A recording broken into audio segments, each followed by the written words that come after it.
नमस्कार दोस्तों, मैं doctor Vikram Kumawat, sports physiotherapist. आज हम बात करेंगे कमर में दर्द के बारे में। कमर दर्द के बहुत से कारण हो सकते हैं। किसी को फ्रैक्चर हो जाए कमर में, किसी को पायरिफॉर्मी सिंड्रोम हो जाए, मसल स्पाज्म हो जाए। बट जो सबसे कॉमन कमर दर्द का कारण है वो है साइटिका पेन। सियाटिका में आपकी कमर की नस दब जाती है, जिसके कारण आपके दोनों पैरों में दर्द हो सकता है। हिप रीजन पे पेन हो सकता है, थाई के पोस्टीरियर की तरफ में दर्द हो सकता है, पिंडलियों से दर्द होता हुआ यह दर्द दोनों पैरों के तलवों तक चला जाता है। कमर से साइटिक नर्व निकलती है, इसलिए इसको साइटिका पेन बोला जाता है।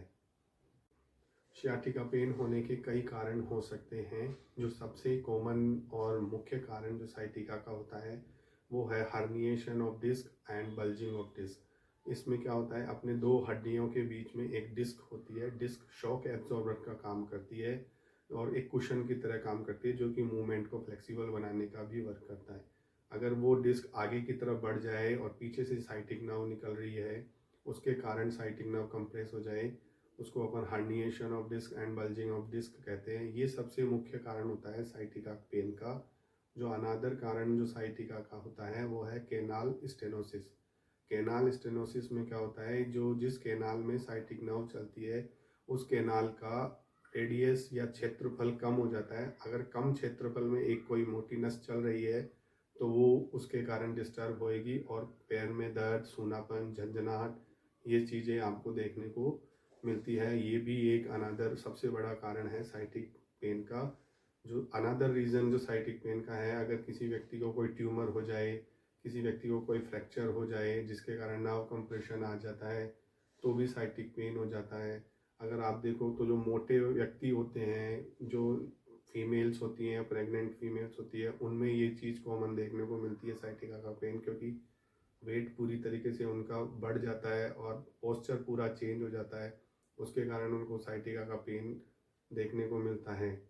उम्र के हिसाब से कई व्यक्तियों के डिस्क का डिजनरेशन हो जाता है या फिर ओस्टियोफाइट्स बनने लग जाते हैं। ओस्टियोफाइट्स मतलब एक्स्ट्रा बोन फॉर्मेशन अगर बोन में होने लग जाता है, उसके कारण भी साइटिक नर्व का कंप्रेशन हो जाता है। और ये भी एक बहुत बड़ा मुख्य कारण है साइटिक नर्व कंप्रेशन का, जिसकी वजह से व्यक्ति के हिप में पेन होता है, कमर में दर्द होता है, पीछे थाई की तरफ जाके पिंडलियों से पूरा पूरा पैर में दर्द उसको देखने को मिलता है। अब बात करें साइटिक नर्व के लक्षणों और सिम्टम्स के बारे में, तो ये शुरुआती तौर पे कमर में दर्द रहता है और ये दर्द धीरे धीरे माइल्ड पोजीशन से सीवियर पोजीशन में चला जाता है। उसके बाद में व्यक्ति को पैरों में झंझनाहट, सुन्नपन, करंट सा लगना, कई लोग तो ऐसे बोलते हैं कि उनका पैर पूरा ही सुन्न पड़ गया है, मूवमेंट में उनके कमी आ जाती है, चलने फिरने में भी उनको दर्द होता है।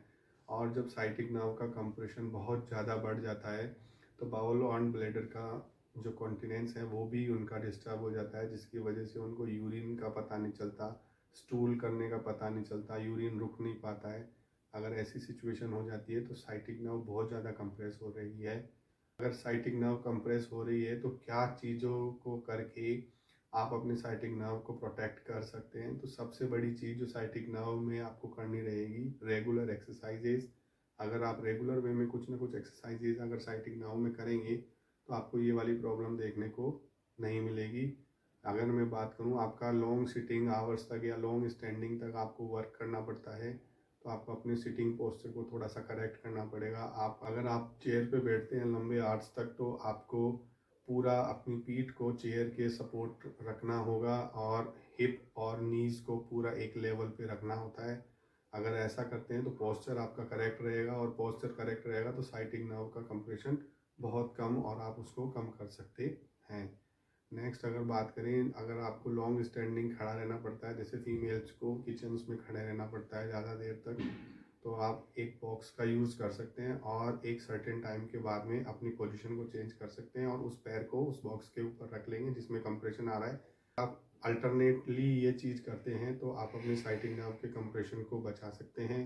अगर आपको कोई वेट लोड या लिफ्ट करना है कोई वेट, तो आप उसको अपने पास लें और सामने की तरफ डायरेक्टली उसको ना उठाएं, दोनों घुटनों को मोड़ें, फिर उस लोड को ऊपर की तरफ उठाएं और उसको जितना शरीर के पास में कर सकें उतना शरीर के पास में करना है।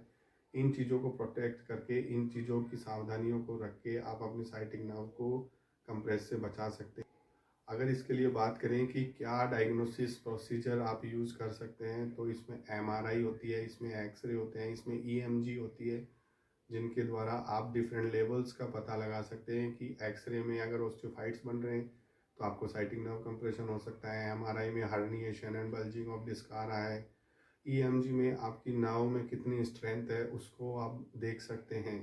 ट्रीटमेंट के तौर पे अगर अपन इसकी बात करें तो आपको रेगुलर वे में कुछ एक्सरसाइजेज रखनी रहेंगी। अगर आप रेगुलर वे में कुछ ना कुछ एक्सरसाइजेज रखते हैं तो आप अपनी प्रॉब्लम्स को पूरी तरीके से ख़त्म कर सकते हैं। उसके लिए एक अलग से वीडियो में बना दूंगा साइटिक नाव में क्या एक्सरसाइजेज आप रखेंगे। अगर इसमें बाउल और ब्लैडर के साइन भी इन्वॉल्व हो जाते हैं तो ये सर्जरी तक की नौबत आपको देखने को मिल सकती है। तो सर्जरी से बचने के लिए आप कुछ ना कुछ रेगुलर वे में एक्सरसाइजेज करें। अगर आप रेगुलर वे में कुछ ना कुछ एक्सरसाइजेज करते हैं तो आप साइटिका के सिम्टम्स को भी ख़त्म कर सकते हैं और सर्जरी से भी अपने आप को बचा सकते हैं।